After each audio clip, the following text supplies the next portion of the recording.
Hi students, good morning. இன்னைக்கு வந்து நம்ம சைக்காலஜில பார்ட் 2 கொஸ்டின்ஸ் வந்து பார்க்க போறோம். பொதுமைப்படுத்துதல் கோட்பாடு வந்து ஜட், மறுத்தல் சோதனை வந்து எபிகாங்ஸ், இது வந்து ரிப்பீட்டட் கொஸ்டின்.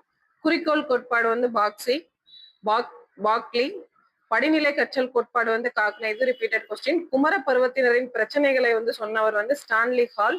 நவீன உளவியலின் தந்தை சிக்மண்ட் ஃப்ராய்டு, ஃபுல் நேம் வந்து ஃப்ராய்டுன்னு கொடுத்துருக்காங்க, சிக்மண்ட் ஃப்ராய்டு, முக்கியமான கொஸ்டின்.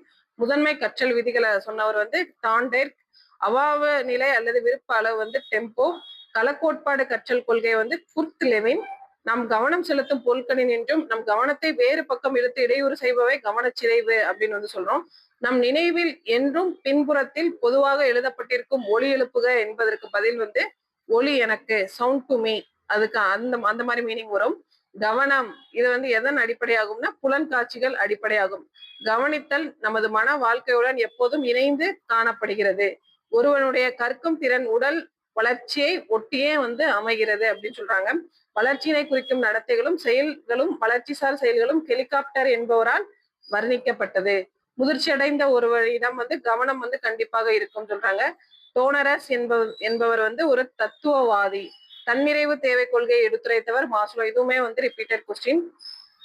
சாதனை ஊக்க கொள்கை விரிவாக்கியவர் வந்து மெக்லினால்ட். சமூக மனவியல் வல்லுநர் வந்து யாருன்னா பாவ்லவ். முன்பருவ கல்வியுடன் தொடர்பு இல்லாதவர் ஜான் டூயி. கவன மாற்றம் என்பது தொடர்ந்து ஒரு பொருளின் மீது 10 வினாடிகளுக்கு மேல் நம் கவனம் செலுத்த முடியாது. அந்த 10 வினாடிகள் தான் நமக்கு இதுக்கான ஆன்சர். சில சமயங்களினால் நமது கவனத்தை கவரும் பொருட்களின் தன்மைகளை பொருட்களுக்கான காரணிகள் அப்படின்னு வந்து சொல்றோம். பிராட்மன் என்பவரது கோட்பாடு வந்து தற்கால செய்தி கோட்பாடுகள். அடோலன்ஸ் என்ற ஆங்கில சொல்லின் அடிப்படை பொருள் வந்து வளருதல். ஒப்புமை உடைமை விதி என்பது புலவாக எண்ணுதல். புலன்காட்சியை முறைப்படுத்தும் நியதிகள் எத்தனை அப்படின்னு கேட்டாங்கன்னா 5. நவீன உளவியலின் தந்தை, இது ரிப்பீட்டட் கொஸ்டின், ஃப்ராய்டு. குமரப்பருவத்தினரோட பிரச்சனைகளை சொல்லியவர் வந்து ஸ்டான்லி ஹால். கட்டுப்பாடற்ற இணைத்தறி சோதனை வந்து யூங். பொருளறிவோடு இணைத்தறி சோதனை வந்து முர்ரே மார்கன். மைத்தட சோதனை, இதுவுமே முக்கியமானது, ஹெர்மன் ரோசார்க் சோதனை அப்படின்னு வந்து சொல்லுவாங்க.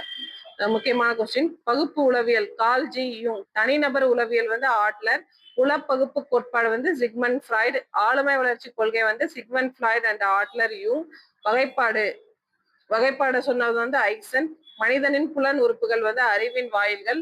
உளவியல் என்பது நனவுநிலை பற்றியது, இதனை வலியுறுத்தியவர் வந்து வாட்சன்.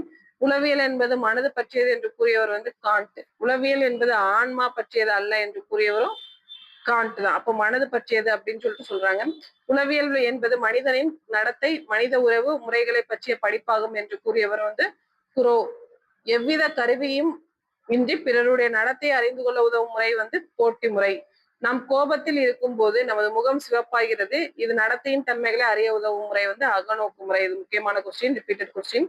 2 குழந்தைகளில் ஒரு குழந்தை நன்கு தூங்கிய குழந்தை, மற்றொன்று தூங்காத குழந்தை. இவர்களின் கற்றலை ஒப்பிடுவதற்கு உதவும் முறை வந்து கட்டுப்படுத்தப்பட்ட உற்றுநோக்கல் முறை. வாக்கெடுப்பு எந்த உளவியல் முறையின் ஒரு வகை அப்படின்னு கேட்டாங்கன்னா வினா வரிசை முறை.